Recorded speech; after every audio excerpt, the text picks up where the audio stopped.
بسم اللہ الرحمن الرحیم۔ یہ کچھ ویڈیوز سے متعلق سوال ہے۔ طارق جمیل صاحب کی ایک ویڈیو ہے، ڈاکٹر طاہر القادری صاحب کی ایک ویڈیو ہے۔ ان ویڈیوز کے اندر اس طرح کی باتیں کی گئی ہیں کہ بھئی حضرت حسین رضی اللہ تعالیٰ عنہ ان کے غم میں رونا یہ نبی اکرم صلی اللہ علیہ وسلم کی سنت ہے، اور ہر چیز کو بدعت نہ کہا کرو، بلکہ اگر کوئی رو رہا ہے تو یہ تو عین سنت کے مطابق ہے، نبی اکرم صلی اللہ علیہ وسلم روئے ہیں، تو حضرت حسین رضی اللہ تعالیٰ عنہ کی شہادت کا جب ذکر ہو تو دوسرے لوگوں کو بھی رونا چاہیے اور اس سنت پر عمل کرنا چاہیے۔ اس طرح کی باتیں ویڈیوز کے اندر کی گئی ہیں۔ ڈاکٹر طاہر القادری کا بیان ہے تفصیلی، طارق جمیل صاحب کے کئی بیانات اس طرح کے ہیں۔ تو سوال یہ ہے کہ کیا واقعتاً جب حضرت حسین رضی اللہ تعالیٰ عنہ کی شہادت کا تذکرہ ہو تو اس وقت رونا یہ سنت ہے؟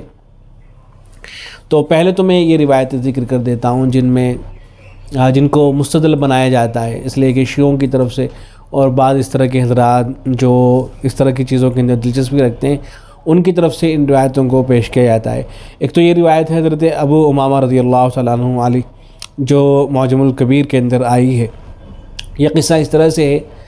کہ حضرت ابو امامہ روایت کرتے ہیں رسول اکرم صلی اللہ علیہ وسلم نے اپنی عورتوں سے فرما دیا تھا کہ لا تبکو ھذا الصبیہ، کہ جو بچہ ہے یعنی حضرت حسین رضی اللہ تعالیٰ عنہ ان کو رونے مت دینا۔ اور اس دن حضرت ام سلمہ کی باری تھی، تو حضرت جبرائیل علیہ السلام تشریف لائے، نبی اکرم صلی اللہ علیہ وسلم اندر داخل ہوئے، اور آپ صلی اللہ علیہ وسلم نے حضرت ام سلمہ سے فرمایا کہ کسی کو اندر مت آنے دینا۔ حضرت حسین رضی اللہ تعالیٰ عنہ تشریف لائے، فلما نظر الی النبی صلی اللہ علیہ وسلم فی البیت اراد ان یدخل، تو نبی اکرم صلی اللہ علیہ وسلم کو جب حضرت حسین نے دیکھا کہ گھر کے اندر ہے تو انہوں نے داخل ہونا چاہا، تو حضرت ام سلمہ نے ان کو روک لیا اور ان کو بہلانے لگی،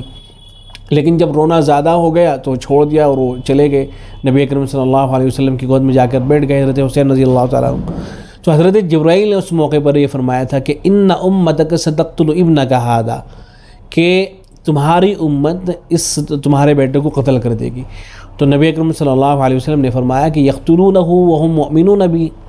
کہ کیا وہ قتل کر دیں گے حالانکہ وہ مجھ پر ایمان رکھتے ہوں گے؟ تو حضرت جبرائیل علیہ السلام نے فرمایا کہ ہاں قتل کر دیں گے، اور پھر جگہ بھی بتائی کہ فلاں جگہ ہوگی۔ تو نبی اکرم صلی اللہ علیہ وسلم پھر باہر تشریف لائے، اور مزید قصہ ہے، اور پھر صحابہ کرام وہاں موجود تھے، تو آپ صلی اللہ علیہ وسلم نے ان سے فرمایا کہ ان امتی یقتلون ھذا، کہ میری امت اس بچے کو قتل کر دے گی۔ اور وہاں حضرت ابو بکر بھی موجود تھے، حضرت عمر بھی موجود تھے، تو انہوں نے معلوم کیا کہ یا نبی اللہ یقتلونہ وہم مؤمنون، کہ قتل کر دیں گے حالانکہ وہ مؤمن ہوں گے؟ تو آپ نے فرمایا کہ ہاں وھذہ تربتہ، اور یہ وہاں کی مٹی ہے، اور آپ صلی اللہ علیہ وسلم نے مٹی ان کو دکھائی بھی۔ تو یہ قصہ موجود ہے، تو ایک تو اس قصے سے استدلال کیا جاتا ہے۔ ایسے ہی ایک مصنف ابن ابی شیبہ کے اندر ایک واقعہ آیا ہے، حضرت ابو عبداللہ کہتے ہیں کہ میں نبی اکرم صلی اللہ علیہ وسلم کے پاس آیا تو آپ صلی اللہ علیہ وسلم رو رہے تھے، آپ کی آنکھوں سے آنسو جاری تھے، تو میں نے کہا یا رسول اللہ آپ کی آنکھوں سے آنسو کیوں جاری ہیں؟ کیا کسی نے غصہ دلا دیا ہے؟ تو آپ صلی اللہ علیہ وسلم نے فرمایا کہ قام من عندی جبرائیل، میرے پاس سے جبرائیل اٹھ کر گئے ہیں، فاخبرنی ان الحسین یقتل، اور انہوں نے بتایا ہے کہ حضرت حسین کو فرات کے کنارے پر جو ہے وہ قتل کر دیا جائے گا۔ تو میں اپنی آنکھوں پر کنٹرول نہیں کر پایا اور میں رونے لگا، یہ آپ صلی اللہ علیہ وسلم نے فرمایا۔ تو یہ واقعہ موجود ہے۔ اب دیکھیں ان واقعات کو بنیاد بنا کر یہ کہا جاتا ہے کہ حضرت حسین میں تو کی شہادت کے بارے میں سن کر تو نبی اکرم صلی اللہ علیہ وسلم روئے، اس لیے حضرت حسین رضی اللہ تعالیٰ عنہ کا ذکر جب بھی ہوتا ہے تو یہ حضرات اس طرح کی باتیں کرتے ہیں کہ بھئی رونا چاہیے، ماتم کرنا چاہیے، اور ماتم پر جو ہے ان روایتوں کو مستدل بنایا جاتا ہے۔ تو جواب میں عرض ہے، دیکھیں ان روایتوں سے یہ استدلال کرنا تو درست ہے کہ کسی کے سامنے حضرت حسین رضی اللہ تعالیٰ عنہ کی شہادت کا ذکر ہو اور اس کے اوپر اس کی آنکھیں چھلک پڑے سن کر، تو اس میں تو کوئی حرج کی بات نہیں ہے۔ جیسے اگر کسی کے سامنے حضرت علی رضی اللہ تعالیٰ عنہ کی شہادت کا ذکر ہو اور وہ سن کے رو پڑے، یا کسی کے سامنے حضرت عثمان غنی رضی اللہ تعالیٰ عنہ کی شہادت کا ذکر ہو اور وہ سن کے رو پڑے،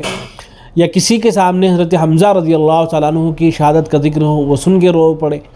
تو ان روایتوں سے یہ استدلال کرنا تو درست ہے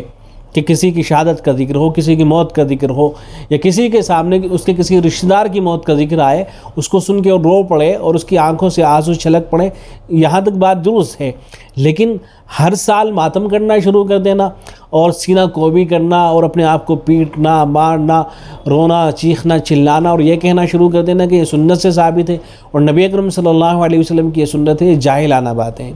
آپ ایک حدیث دیکھیں، ترمذی کے اندر ایک روایت آئی ہے،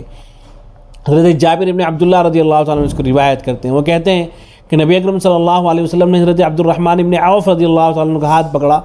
اور حضرت اپنے بیٹے حضرت ابراہیم کے پاس لے کر آئے، اور ان کا آخری وقت تھا، جان نکل رہی تھی، تو نبی اکرم صلی اللہ علیہ وسلم نے ان کو پکڑا اور اپنی گود کے اندر رکھا، فبکا، تو نبی اکرم صلی اللہ علیہ وسلم روئے۔ تو حضرت عبد الرحمن ابن عوف رضی اللہ تعالیٰ عنہ نے ان سے معلوم کیا کہ یا رسول اللہ آپ رو رہے ہیں، حالانکہ آپ نے تو رونے سے منع فرما دیا تھا۔ تو آپ صلی اللہ علیہ وسلم نے فرمایا کہ میں نے منع کیا تھا، لیکن ایسی آوازوں سے جو بیوقوفے والی ہوں، گناہ والی ہوں، مصیبت کے وقت اونچی آواز کی جائے، چہرے پہ مارا جائے، گریبان کو پھاڑ لیا جائے، شیطانوں کی آواز، ان سے میں نے منع کیا تھا، لیکن جو فطری طور پر آنسو نکل آتے ہیں ان سے تو منع نہیں کیا گیا ہے۔ تو نبی اکرم صلی اللہ علیہ وسلم جب آپ صلی اللہ علیہ وسلم کے فرزند حضرت ابراہیم کا انتقال ہوا ہے تو وہاں روئے نبی اکرم صلی اللہ علیہ وسلم، آپ کی آنکھوں سے آنسو جاری ہوئے ہیں۔ تو کیا اس واقعے کو بنیاد بنا کر یہ کہا جائے گا کہ حضرت ابراہیم کی یاد میں رونا سنت ہے اور ان کا ذکر کرنا سنت ہے؟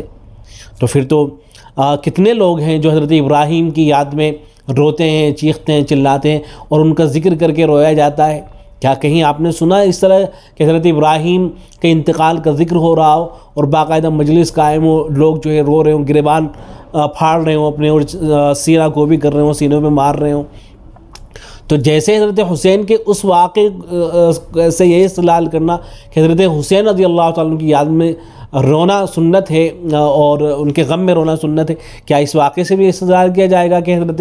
ابراہیم کی یاد میں رونا سنت ہے؟ ظاہر ہے نہیں، بلکہ اس سے یہ بات ثابت ہوگی کہ اگر کسی رشتہ دار کا انتقال ہو، بیٹے کا انتقال ہو، تو اس وقت فطری طور پر جو آنسو نکلتے ہیں تو اس میں کوئی حرج کی بات نہیں ہے، ایسے آدمی رو سکتا ہے، لیکن چیخنا چلانا اس کی کوئی گنجائش نہیں ہے۔ حضرت حسین رضی اللہ تعالیٰ عنہ کی شہادت کا اس لیے کہ یقیناً بہت بڑے غم کی بات ہے وہ، اور جو بھی اس کو سنے گا اس کا دل رنجیدہ ہوگا، اس کی آنکھوں سے آنسو بہیں گے، تو یہاں تک گنجائش ہے۔ لیکن اس سے آگے بڑھ کر ہر سال ماتم کرنا، اسٹیج لگانا، خود بھی جو ہے رونے کا ڈرامہ کرنا، دوسروں کو بھی رلانے کا ڈرامہ کرنا، شریعت میں ان کی کوئی اصل نہیں ہے۔ یہاں دارالفتہ بنوئی ٹاؤن کا ایک فتویٰ بھی ہے، اس کو میں ذکر کر دیتا ہوں تاکہ لوگ اس غلط فہمی سے باہر نکلیں کہ جو کہا جانے لگا ہے کہ بھئی رونا سنت ہے اور سنت پر عمل کرنا چاہیے۔ تو سوال کیا گیا ہے دارالفتہ بنوئی ٹاؤن کے فتوے میں کہ کیا یہ حدیث احادیث کی کتاب میں موجود ہے کہ حضرت امام حسین رضی اللہ عنہ پر رونا آپ صلی اللہ علیہ وسلم کی سنت ہے؟ تو جہاں میں لکھا گیا ہے کہ یہ بات کہنا درست نہیں ہے کہ حضرت حسین رضی اللہ تعالیٰ عنہ پر رونا آپ علیہ السلام کی سنت ہے۔ اس سلسلے میں طبرانی کی جن روایت سے استدلال کیا جاتا ہے، اگرچہ وہ روایات مختلف صحابہ کرام اور مختلف سندوں سے امام طبرانی رحمہ اللہ نے نقل کی ہیں اور علامہ حیثمی رحمہ اللہ نے ان میں سے ہر ایک روایت پر کلام کیا ہے۔ ان کے مطابق کوئی بھی سند مجہول، متروک اور ضعف سے خالی نہیں، لیکن مجموعی روایات سے قوت پیدا ہو جاتی ہے۔ پھر آگے لکھتے ہیں، البتہ ان روایات سے یہ اخذ کرنا کہ حضرت حسین رضی اللہ تعالیٰ عنہ پر رونا آپ علیہ السلام کی سنت ہے درست نہیں ہے، اس لیے کہ ان روایات کا مضمون یہ ہے کہ جب نبی اکرم صلی اللہ علیہ وسلم کو اللہ تعالیٰ کی طرف سے یہ اطلاع کی گئی کہ آپ کی امت کے لوگ آپ کے نواسے حضرت حسین رضی اللہ تعالیٰ عنہ کو شہید کریں گے، تو آپ علیہ السلام نے فرمایا کہ کیا اس کو قتل کرنے والے لوگ مجھ پر ایمان بھی رکھتے ہوں گے؟ حضرت جبرائیل علیہ السلام نے فرمایا کہ جی ہاں۔ اس پر جناب نبی اکرم صلی اللہ علیہ وسلم طبعی تقاضے کی وجہ سے رو پڑے۔ یہاں رونا بشری تقاضے کی وجہ سے تھا، اور رونے کی بنیادی وجہ یہ تھی کہ یہ کام مسلمان خود کریں گے۔ یہ بات نہایت تکلیف دہ تھی، جیسے کسی سے کہا جائے کہ تیرے بعد تیرا بھائی تیرے بیٹے کو ناحق قتل کرے گا، تو یہ سن کر بے اختیار رو پڑے گا کہ بھائی ہو کر وہ میرے پیارے بیٹے کو ناحق قتل کرے گا۔ لہذا یہ رونا غیر اختیاری تھا۔ اس سے زبردستی رونے، پیٹنے اور چیخنے چلانے، سینہ کوبی اور ماتم کرنے کا جواز ثابت نہیں ہوتا۔ البتہ اگر یہ واقعہ سن کر کوئی شخص بے اختیار رو پڑے تو اس میں کوئی حرج نہیں ہے، لیکن ماتم اور سینہ کوبی بہر صورت جائز نہیں ہے۔ نیز کسی میت پر 3 دن سے زیادہ غم و سوگ منانا بھی شرعاً جائز نہیں ہے، سوائے عورت کے کہ اس کے لیے شوہر پر 4 ماہ اور 10 دن سوگ منانا جائز ہے۔ والسلام علیکم ورحمۃ اللہ۔